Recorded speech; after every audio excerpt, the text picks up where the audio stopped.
Chào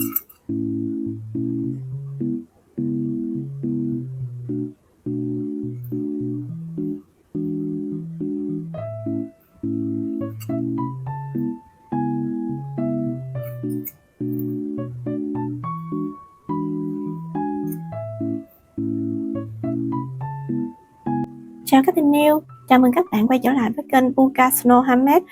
Các bạn ơi, hôm nay thì mình sẽ hướng dẫn các bạn móc chiếc móc khóa gồm có những cái hoa lưu xinh xắn như thế này đây. Và ngoài ra thì chúng ta cũng có thể sử dụng để làm một chiếc kẹp tóc rất là xinh xắn, tiểu thư. Nếu các bạn thích video của mình thì hãy cho mình xin một lượt like, subscribe, comment bên dưới để chúng ta còn có thể gặp lại nhau trong các video tiếp theo nha. Và nếu các bạn có nhu cầu mua nguyên liệu thì các bạn cũng có thể ủng hộ chúng mình bằng số Zalo bên dưới và kết nối với chúng mình qua tài khoản Facebook mà mình để đường link bên dưới nha. Và bây giờ thì chúng ta sẽ vào phần tiếp theo, đó là phần giới thiệu về nguyên liệu. Thì nguyên liệu thì mình sử dụng đây 125g. Các màu thì các bạn có thể tự chọn màu sắc yêu thích của các bạn. Các bạn có thể phối một cách ngẫu nhiên theo sở thích của mình. Và phần công cụ, dụng cụ thì mình sẽ có là kim móc, mình sử dụng là kim móc 2.3mm các bạn. Đây, 2.3mm. Thì không thể thiếu đó là kéo cắt len nè, rồi kim khâu. Ngoài ra mình sử dụng một chiếc nhíp. Chiếc nhíp đó thì nó sẽ công dụng là mình gấp những cái hạt châu này, tại vì nó hơi nhỏ. Hạt châu thì mình sử dụng cái hạt châu mà loại nửa hạt các bạn. Đây, cái loại nửa hạt nè. Các bạn cũng có thể sử dụng loại nguyên hạt nha. Vì không có yêu cầu là phải sử dụng loại nguyên hạt, nhưng mà nửa hạt thì mình thấy nó đẹp hơn á. Đó. Thì ngoài ra thì chúng ta cũng sẽ sử dụng thêm một cái móc khóa, cái dây móc khóa như thế này. Và các bạn cũng có thể sử dụng kẹp tóc nha. Kẹp tóc thì mình sẽ dán vào phía sau này để làm chiếc kẹp tóc. Tùy vào mình muốn làm cái phần này là để làm kẹp tóc hay móc khóa thì chúng ta sẽ tự đưa vào, rất là dễ đúng không nè. Và bây giờ thì chúng ta sẽ đi vào móc thôi.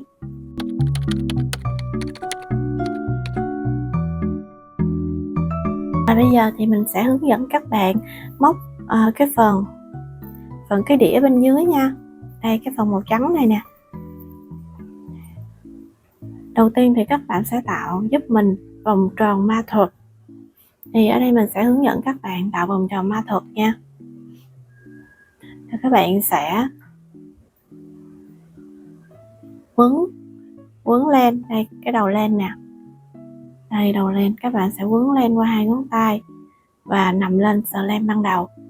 Sau đó sử dụng kim móc và chúng ta sẽ cho kim móc vào phía dưới sờ len, kéo sờ len bên trên qua. Rồi. Thì chúng ta kéo này thì chúng ta sẽ được tạo vòng tròn ma thuật nè. Chúng ta tạo một nút thắt ở đây bằng cách lên một bính. Rồi. Thì bây giờ các bạn sẽ móc 6 mũi đơn vào vòng tròn ma thuật nha. 1 2 3 4 5 6. Sau đó các bạn sẽ rút vòng tròn lại và chúng ta sẽ nối với chân mũi đơn đầu tiên. Chân mũi đơn đầu tiên, một mũi trượt. Rồi, sau đó để bắt đầu hàng thứ hai thì chúng ta sẽ lên một bính. Và hàng thứ hai này chúng ta sẽ móc 2 mũi đơn chung một chân móc, hay còn gọi là mũi tăng. Và chúng ta sẽ lặp lại điều này 6 lần. Thì chúng ta có thể đánh dấu lại mũi đơn đầu tiên nha.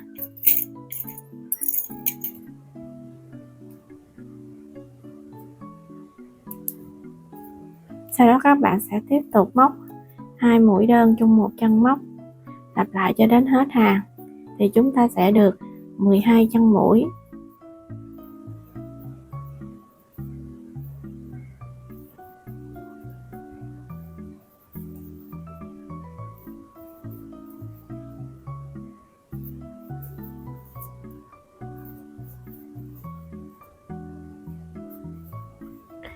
Và mình đã hoàn thành 12 chân mũi rồi, thì mình sẽ kết hàng vào chân mũi đơn đầu tiên,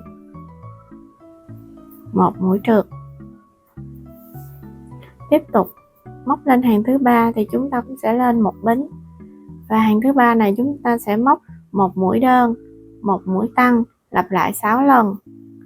Một mũi đơn, đánh dấu lại, một mũi tăng,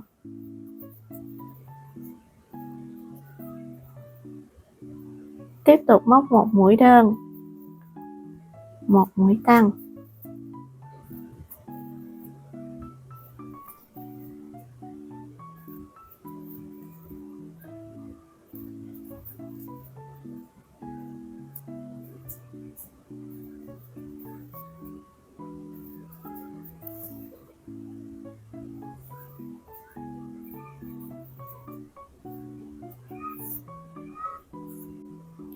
kết hàng bằng một mũi trượt.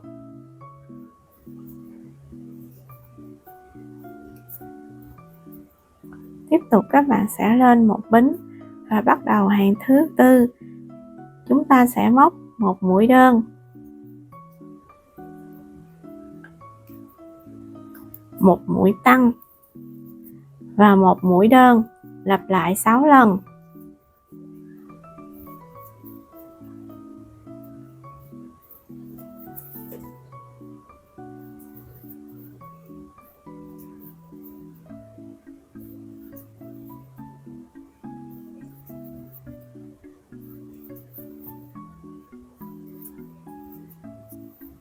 Và chúng ta cũng sẽ kết hàng vào trong mũi đơn đầu tiên, một mũi trượt. Tiếp tục các bạn sẽ sang hàng thứ 5, lên một bính để bắt đầu hàng thứ 5.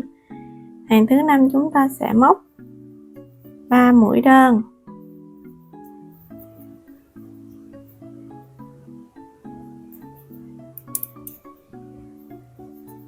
một mũi tăng, lặp lại cụm này 6 lần.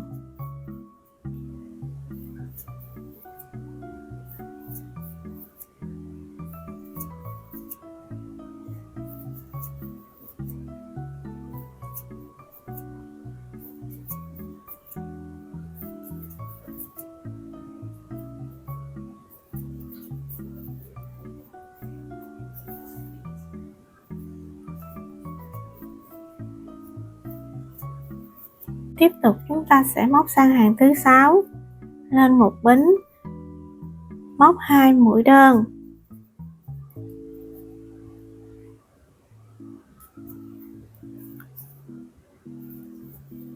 một mũi tăng, 2 mũi đơn, lặp lại cụm này 6 lần. Một mũi đơn, 2 mũi đơn, một mũi tăng, một mũi đơn, 2 mũi đơn, và các bạn sẽ lặp lại cho đến hết hàng nha.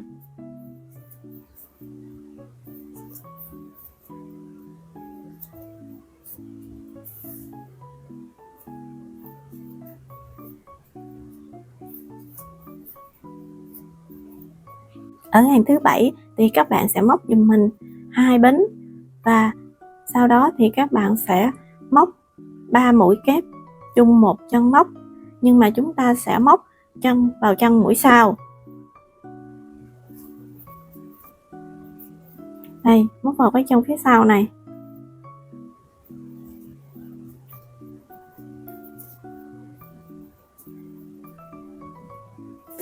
Và tiếp tục chân tiếp theo chúng ta sẽ móc vào chân mũi trước, và chúng ta cũng sẽ móc 3 mũi kép chung một chân móc. Chúng ta sẽ móc vào chân mũi trước nè.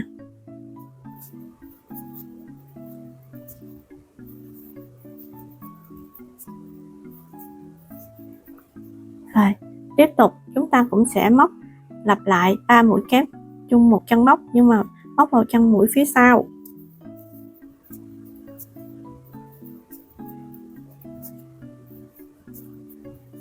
Và 3 chân móc tiếp theo chúng ta lại móc vào chân mũi trước. Cứ lặp lại quy tắc này cho đến hết hàng nha.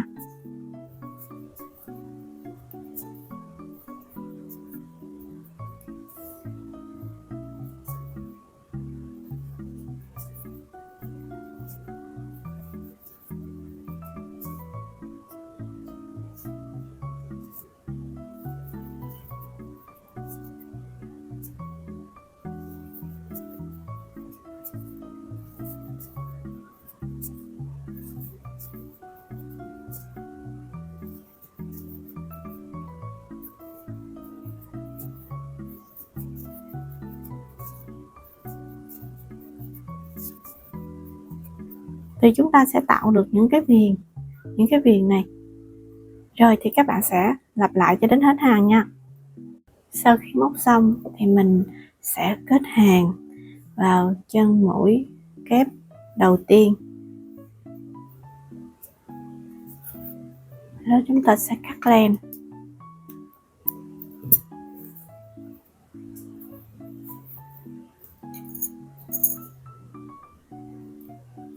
Sau đó thì chúng ta sẽ giấu sợi len đi.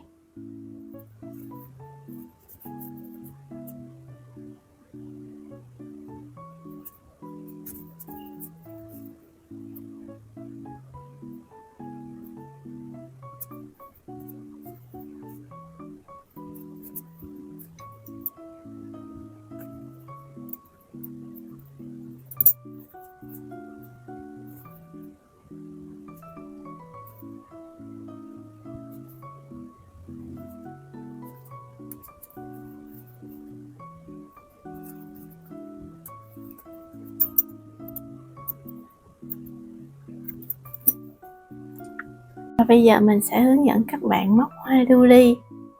Thì đầu tiên các bạn tạo giúp mình vòng tròn ma thuật.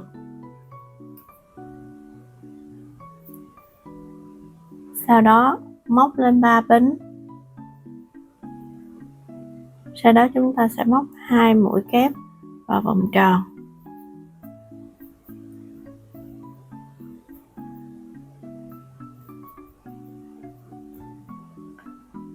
Sau đó thì sẽ móc lên 3 bính và chúng ta sẽ móc vào vòng tròn 1 mũi trượt. Lặp lại. Móc lên 3 bính, 2 mũi kép.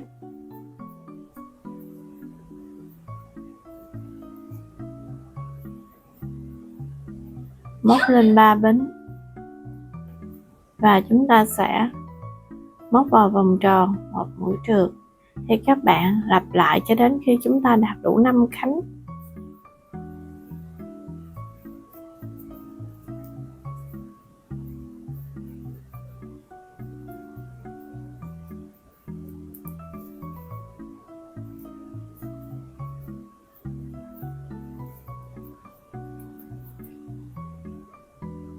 Sau khi móc đủ 5 cánh hoa thì các bạn sẽ rút sợi len lại.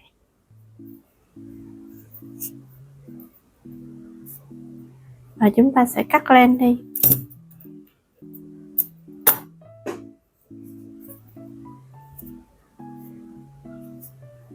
Và bây giờ chúng ta đã tạo được một hoa lưu ly rồi nè.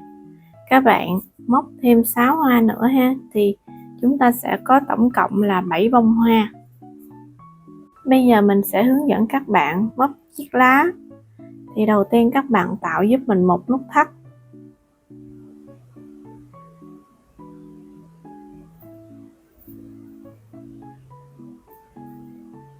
Và móc lên 4 bính.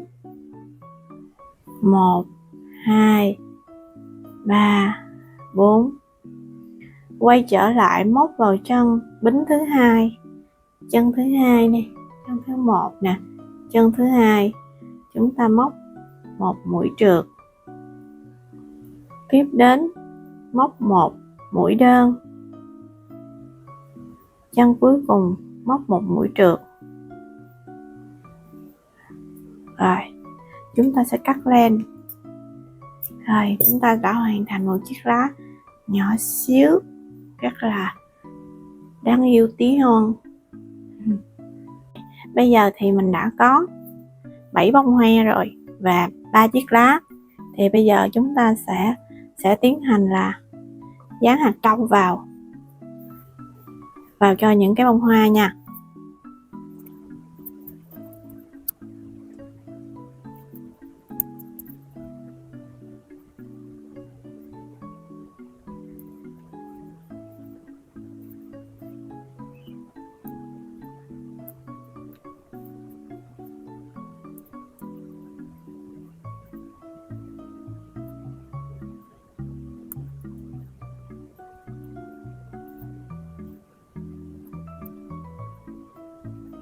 Bây giờ thì mình sẽ tiến hành dán nó vào nha. Thì mình sẽ sắp xếp trước để xem những cái khoảng cách mà màu sắc nó phối với nhau á. Rồi các bạn sẽ dán 6 cái hoa vào phía này, và một cái hoa nó sẽ nằm trên như thế này. Rồi bây giờ thì mình sẽ dán vào ha.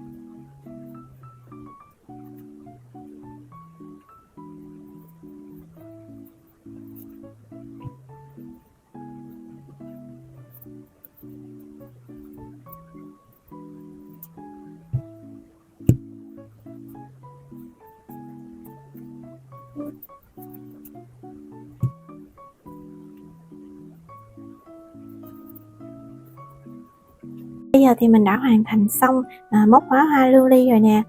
Một cái móc khóa vừa xinh xắn mà vừa dễ làm vừa nhanh nữa. Các bạn hãy thực hiện làm thử nha. Và nếu các bạn yêu thích video của mình thì hãy cho mình xin một lượt like, đăng ký kênh và để lại bình luận bên dưới để chúng mình còn gặp lại nhau trong các video tiếp theo nha. Và rất mong là các bạn sẽ ủng hộ chúng mình. Và bây giờ thì xin chào, hẹn gặp lại các bạn ở các video tiếp theo. Bye bye.